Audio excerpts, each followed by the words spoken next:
Oi, dando continuidade então à leitura do texto base da campanha da Fraternidade Ecumênica de 2021, eu vou cantar a quinta estrofe do hino da campanha e continuar a segunda parada, a partir do subtítulo 5. Aí hoje eu vou ler os subtítulos 5, 6, 7 e 8, que eles são curtos. E amanhã eu continuo o 9. Venham jovens, idosos, crianças, e vivamos o amor compromisso, na partilha do dom da esperança, e na fé que se torna serviço, na partilha no dom da esperança, e na fé que se torna serviço. Em nome de Cristo, que é nossa paz, em nome de Cristo, que a vida nos traz, do que estava dividido, unidade Ele faz, do que estava dividido, unidade Ele faz. Subtítulo 5. O Evangelho é força de Deus que derruba os muros. O Evangelho da graça e da misericórdia revela-se como a força de Deus que derruba os muros do preconceito que separam os judeus dos gentios. Graças ao fim das divisões, as pessoas podem sentar-se em torno de uma mesa comum e partilharem juntas o pão.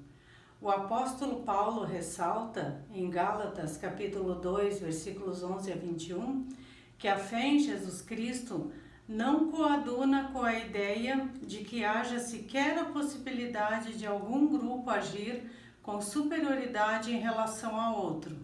Efésios 2, de 1 a 10, alerta para a necessidade premente de se aceitar plenamente as pessoas que são diferentes e ver nas diferenças a riqueza do corpo de Cristo. Não é possível estar com Deus e ao mesmo tempo discriminar e desrespeitar as outras pessoas, por causa de suas diferenças étnicas, religiosas ou de gênero. Efésios capítulo 2, 14 a 18 tem como moldura as passagens 2, 11 a 13 e 2, 19 a 22, que chamam a atenção para a necessidade de abolir a separação entre os não circuncidados, que são os gentios, e os circuncidados, os judeus. Em Cristo, essa divisão foi eliminada, pois todas as pessoas, independentemente de sexo, classe social ou etnia, são iguais. Na primeira parte de Efésios 2, 11 a 13, predominam afirmações que negam a dignidade do outro. 2 pontos.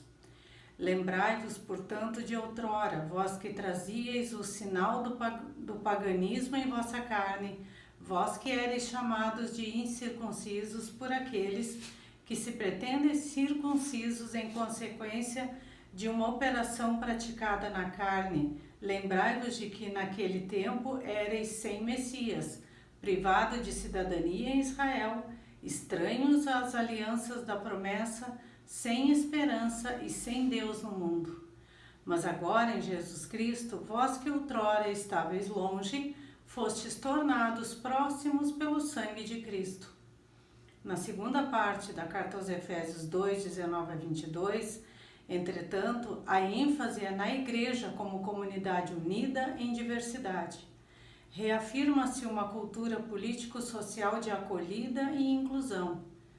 Assim, não sois mais estrangeiros nem migrantes, sois concidadãos dos santos, sois da família de Deus. Fostes integrados na construção que tem como fundamento os apóstolos e os profetas e o próprio Jesus Cristo como pedra mestra. É nele que toda a construção se ajusta e se eleva para formar um templo santo no Senhor. É nele que vós também sois todos juntos integrados na construção para vos tornardes morada de Deus pelo Espírito. Desde sempre, o propósito de Deus era de um mundo em unidade. A carta aos Efésios destaca que os pagãos são admitidos à mesma herança, mesmo membros do mesmo corpo, associados à mesma promessa em Jesus Cristo por meio do Evangelho. O muro que dividiu judeus e gentios foi derrubado.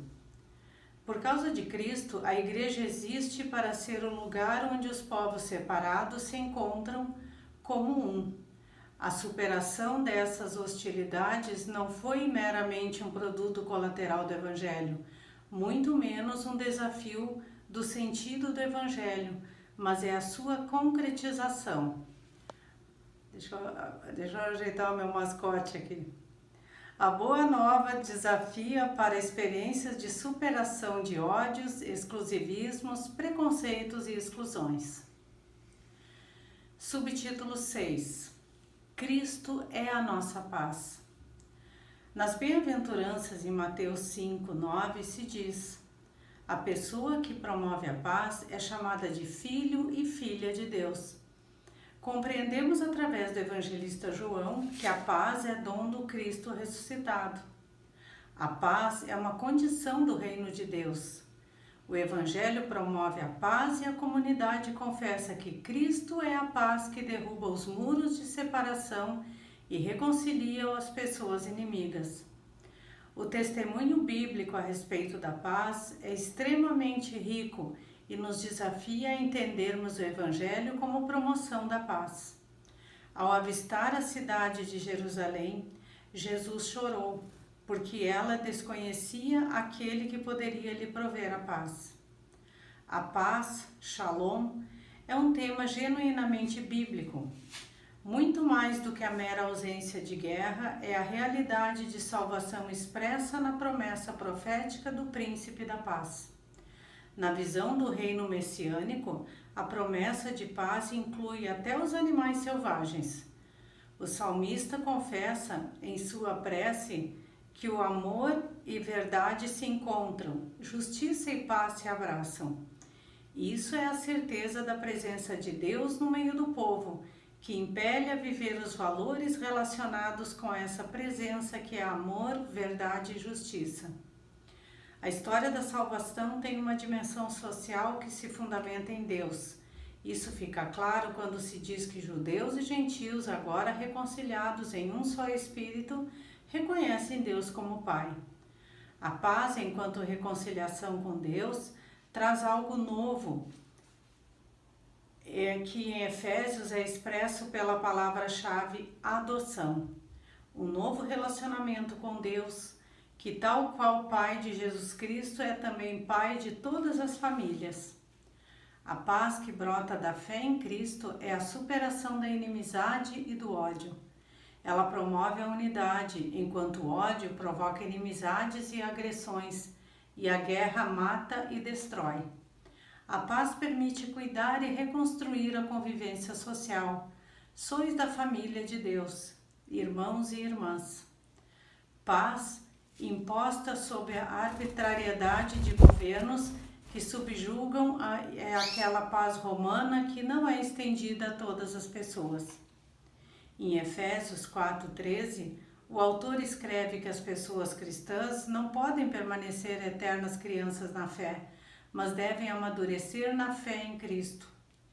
O que evidencia a maturidade cristã e o seguimento a Jesus Cristo é a capacidade de amar cada pessoa próxima incondicionalmente. Amar incondicionalmente significa não impor restrições para amar o próximo. Deus não estabeleceu critérios para amar. Deus ama toda a humanidade.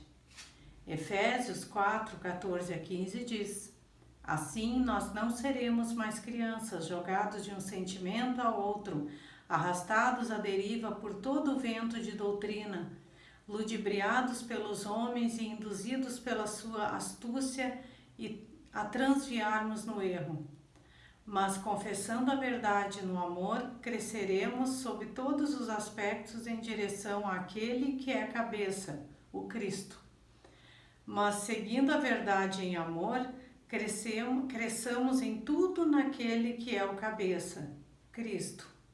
As pessoas cristãs são conclamadas a viverem irrepreensíveis em amor, a zelar pela unidade, a viverem em aperfeiçoamento e fortalecimento do amor. Os ensinamentos de Jesus nos evangelhos nos comprometem à prática do amor, do diálogo, do perdão, da compaixão, do convívio. Jesus também ensina que devemos ser resistência profética contra os poderes dominadores que escravizam e subjugam. Tendo Cristo derrotado esses poderes, todos somos livres para praticar a equidade, a inclusão e a unidade na diversidade. Em Efésios são apontadas as estratégias para estas outras possibilidades de relações sociais: a verdade revelada pela prática da justiça, o evangelho da paz, a fé, a palavra de Deus, as orações e as súplicas. Subtítulo 7. O orgulho religioso levanta muros. Efésios 2, 1-10 chama a atenção dos gentios que assumiram a fé em Jesus Cristo para que não repitam o mesmo erro da comunidade de judeus que, mesmo vivendo sob a graça da Boa Nova, ainda se orientavam pela lei excludente. O autor da carta aos Efésios ensina que o orgulho religioso é contrário ao Evangelho, porque gera sectarismo e não a unidade. O autor relembra a rejeição que as comunidades de não-judeus, seguidoras de Jesus, sofreram por parte dos judeus. A todo momento que fala aos gentios, o escritor usa a expressão vocês, mas sabiamente ao se referir a Cristo, incluía-os no grupo e fala de nós. O alerta para o orgulho que produz divisões pode ser percebido em afirmações como, com efeito, é pela graça que vós sois salvo, por meio da fé. E isso não depende de vós, é dom de Deus. Esse alerta é perfeitamente justificado com a afirmação, pois Ele é quem nos fez. Nós fomos criados em Jesus Cristo para as boas obras, que Deus preparou de antemão, a fim de que nelas nos empenhemos. Dos muitos significados e interpretações que podemos captar e discutir a respeito da unidade possível, indicamos em especial a união entre judeus e não-judeus pela criação desde o princípio de tudo, uma obra divina. Enquanto criaturas formadas por Deus, criadas em Cristo, temos como ponto de partida um conteúdo comum, como seres vivos participantes da criação do projeto divino de vida. Subtítulo 8. A paz em Cristo.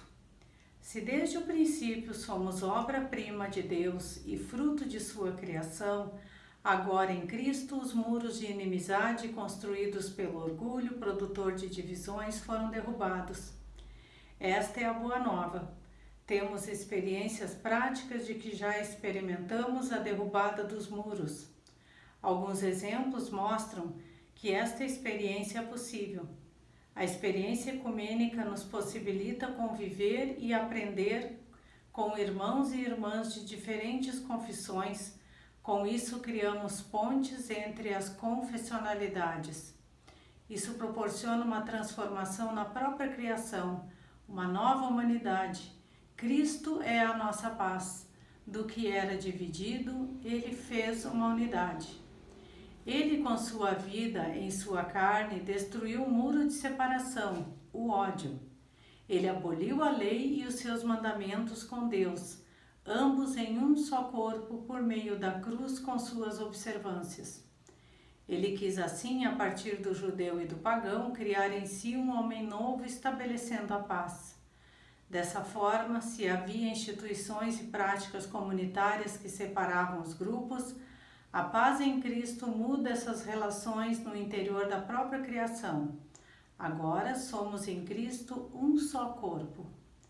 Em Cristo, a boa nova de paz é oferecida para todas as pessoas, a fim de se construir uma nova humanidade que não seja dividida, nem orientada, nem violência e pelas divisões, mas animada e alicerçada no amor, na graça de Deus e na unidade que se realiza pelo Espírito Santo. A paz em Cristo tem seu fundamento na garantia das condições de vida para todas as pessoas e na transformação de tudo o que impede a existência da criação. Essa transformação é a esperança de que uma nova humanidade é possível. Oração da campanha da Fraternidade Ecumênica. Deus da vida, da justiça e do amor, nós te bendizemos pelo dom da fraternidade e por concederes a graça de vivermos a comunidade na diversidade. Através desta campanha da Fraternidade Ecumênica, ajuda-nos a testemunhar a beleza do diálogo como compromisso de amor, criando pontes que unem em vez de muros que separam e geram indiferença e ódio. Torna-nos pessoas sensíveis e disponíveis para servir a toda a humanidade, em especial aos mais pobres e fragilizados, a fim de que possamos testemunhar o teu amor redentor a partir de suas dores e angústias, suas alegrias e esperanças, caminhando pelas veredas da amorosidade. Por Jesus Cristo, nossa paz, no Espírito Santo, sopro restaurador da vida. Amém. Que o Senhor nos abençoe, nos dê muita saúde, muita paz, muito amor. É o que nós desejamos, nós, é o mascote aqui da nossa leitura. Então, a paz esteja com todos vocês. Em nome do Pai, do Filho e do Espírito Santo. Amém.